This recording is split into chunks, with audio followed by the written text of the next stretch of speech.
نے اردو کے بہانے سے سلیقہ سیکھا۔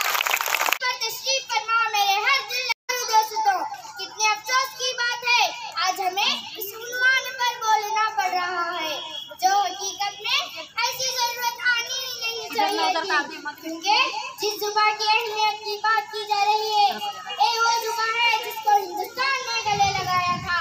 اقبال و غالب جیسے عظیم شاعروں نے اس زبان کی بدولت و شہرت پائی۔ اس زبان کے شعروں، بادشاہوں، سیاستدانوں، سائنسدانوں، مفکروں اور یہاں تک کہ فلم بنانے والوں کی سرپرستی کی۔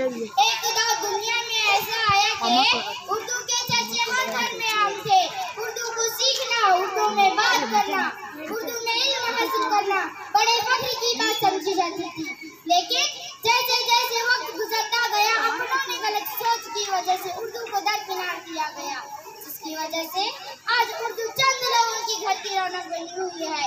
اگر میں یوں کہوں تو کوئی حرج نہ ہوگا کہ اردو نے غریبوں کی یہاں پناہ لی ہے، کیونکہ امیروں نے تو اردو کو اپنے گھر سے باہر نکال دیا ہے۔ گھر سے ہی نہیں بلکہ امیروں نے تو اردو کو اپنے دل سے نکال دیا ہے، جس کی وجہ سے آج یہ بات کہنے کی ضرورت پڑ رہی ہے۔ اردو زبان کی بھی اہمیت ہے۔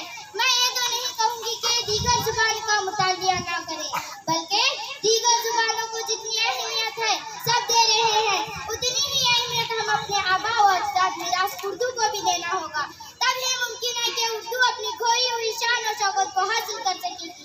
تو آئیے ایک نظر جدید دور میں اردو پر ڈالیں۔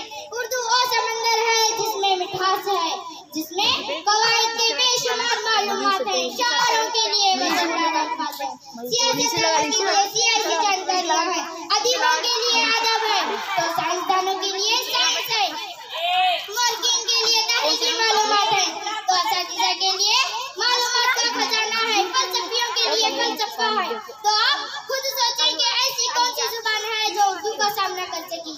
یقین کریں اردو کے سامنے دنیا کی کوئی بھی زبان ٹکر نہیں لے سکی، کیونکہ اس زبان کو ہندو، مسلم، سکھ، عیسائی سبھی نے مل کر بڑے پیار اور محبت سے پالا ہے، لیکن بہت افسوس ہوتا ہے آج کے جدید دور میں جدیدت کے نام پر اردو کو سیکھنا، اردو میں بات کرنا کم تر سمجھا جا رہا ہے۔